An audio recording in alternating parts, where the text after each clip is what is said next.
بسم اللہ الرحمن الرحیم۔ السلام علیکم۔ جیسا کہ آپ کو پتہ ہے کہ ہمارا سیرت النبی کا سلسلہ چل رہا ہے۔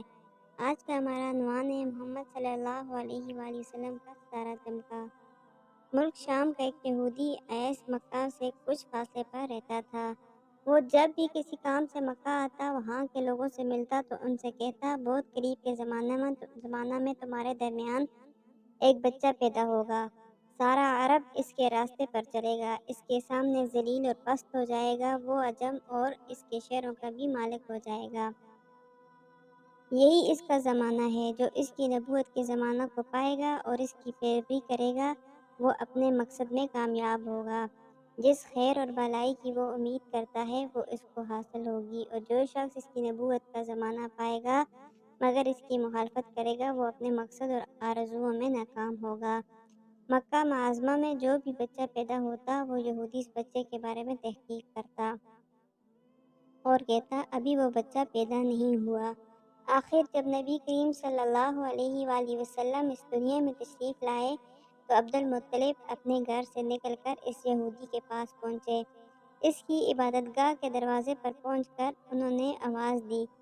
عیس نے پوچھا، کون ہے؟ انہوں نے اپنا نام بتایا۔ پھر اس سے پوچھا، تم اس بچے کے بارے میں کیا کہتے ہو؟ اس نے انہیں دیکھا، پھر بولا، ہاں تم ہی اس کے باپ ہو سکتے ہو۔ بے شک وہ بچہ پیدا ہو گیا ہے جس کے بارے میں نے تم لوگوں سے کہا تھا۔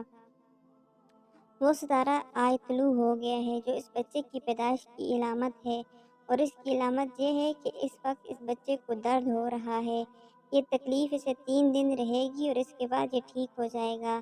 راہب نے جو یہ کہا تھا کہ بچہ 3 دن تک تکلیف میں رہے گا، تو اس کی تفصیل یہ ہے کہ آپ نے 3 دن دودھ نہیں پیا تھا، اور یہودی نے جو یہ کہا تھا کہ ہاں آپ ہی اس کے باپ ہو سکتے ہیں، اس سے یہ مراد ہے کہ عربوں میں دادا کو ہی باپ کہہ دیا جاتا ہے۔ اور نبی کریم صلی اللہ علیہ وآلہ وسلم نے ایک بار خود فرمایا تھا، میں عبد المطلب کا بیٹا ہوں۔ یہودی نے عبد المطلب سے یہ بھی کہا تھا، اس بارے میں اپنی زبان بند رکھیں، یعنی کسی کو کچھ نہ بتائیں، ورنہ لوگ اس بچے سے زبردست حسد کریں گے، اتنا حسد کریں گے کہ آج تک کسی نے نہیں کیا، اور اس کی اس قدر سخت مخالفت ہوگی کہ دنیا میں کسی اور کی اتنی مخالفت نہیں ہوئی۔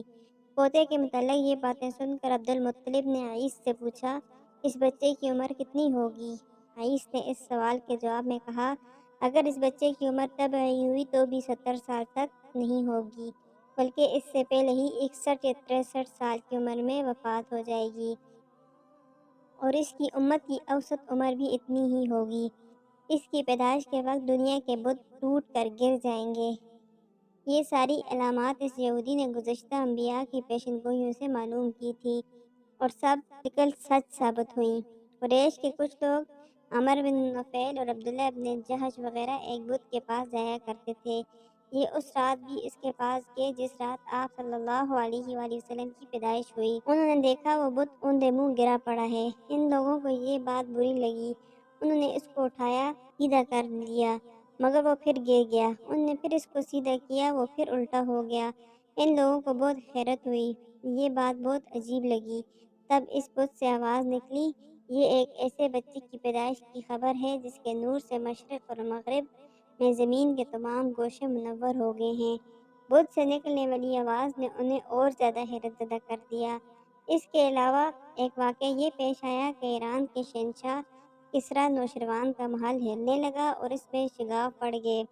نوشروان کا یہ محل نہایت مضبوط تھا، بڑے بڑے پتھروں اور چونے سے تعمیر کیا گیا تھا۔ اس واقعے سے پوری سلطنت میں دہشت پھیل گئی، شگاف پڑنے سے خوفناک آواز بھی نکلی تھی۔ محل کے 14 کنگرے ٹوٹ کر نیچے آ گرے تھے۔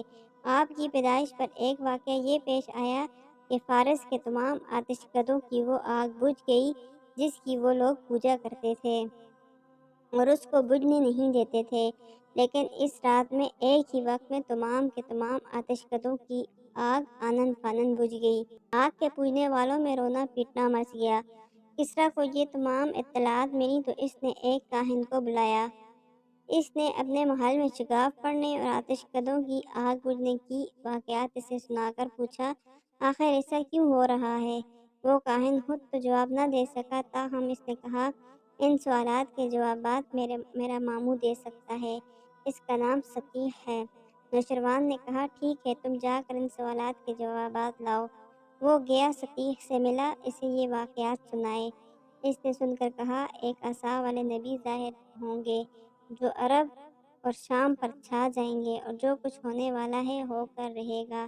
اس نے یہ جواب کسریٰ کو بتایا۔ اس وقت تک کسریٰ نے دوسرے کاہنوں سے بھی معلومات حاصل کر لی تھی، چنانچہ یہ سن کر اس نے کہا تب پھر ابھی وہ وقت آنے میں دیر ہے، یعنی ان کا غلبہ میرے بعد ہوگا۔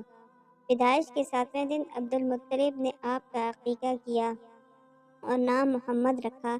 عربوں میں اس سے پہلے یہ نام کسی کا نہیں رکھا گیا تھا۔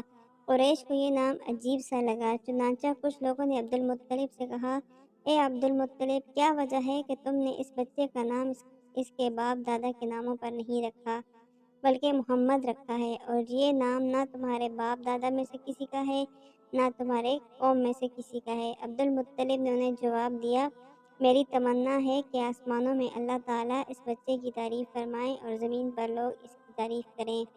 محمد کے معنی ہے جس کے بہت زیادہ تعریف کی جائے۔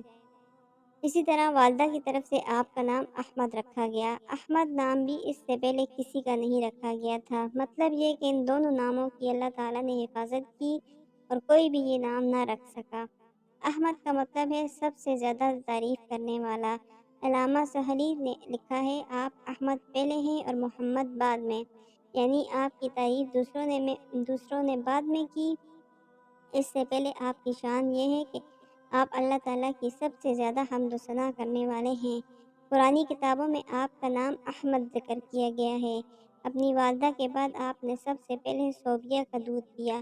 صوبیہ نبی کریم صلی اللہ علیہ وآلہ وسلم کے چچا ابو لہب کی باندی تھیں۔ ان کو ابو لہب نے آپ کی پیدائش کی خوشی میں آزاد کر دیا تھا۔ صوبیہ نے آپ کو چند دن تک دودھ پلایا۔ انہی دنوں صوبیہ کے ہاں اپنا بیٹا پیدا ہوا تھا۔ آپ کی والدہ نے آپ کو صرف 9 دن تک دودھ پلایا، ان کے بعد صوبیہ نے پلایا۔ پھر دودھ پلانے کی باری حضرت حلیمہ سعدیہ رضی اللہ تعالیٰ عنہ کی آئی۔ حضرت حلیمہ سعدیہ رضی اللہ تعالیٰ عنہ اپنی بستی سے روانہ ہوئی۔ ان کے ساتھ ان کا دودھ پیتا بچہ اور شوہر بھی تھا۔ حضرت حلیمہ سعدیہ رضی اللہ تعالیٰ عنہ دوسری عورتوں کے بعد مکہ میں داخل ہوئیں۔ ان کا خچر بہت کمزور اور مریل تھا۔ ان کے ساتھ ان کی کمزور اور بوڑھی اونٹنی تھی، وہ بہت آہستہ چلتی تھی۔ ان کی وجہ سے حلیمہ رضی اللہ تعالیٰ عنہ قافلے سے بہت پیچھے رہ جاتی تھی۔ اس وقت بھی ایسا ہی ہوا، وہ سب سے آخر میں مکہ میں داخل ہوئی۔ اس کے بعد والا قصہ میں اگلی ویڈیو میں آپ کے ساتھ شیئر کروں گی۔ آپ نے میرے ساتھ رہنے کے لیے میرے چینل کو سبسکرائب کریں، میری ویڈیو کو لائک کریں اور بیل آئیکن کا بٹن لازمی بھی دبائیں تاکہ میری ہر آنے والی ویڈیو آپ تک بآسانی پہنچ سکے۔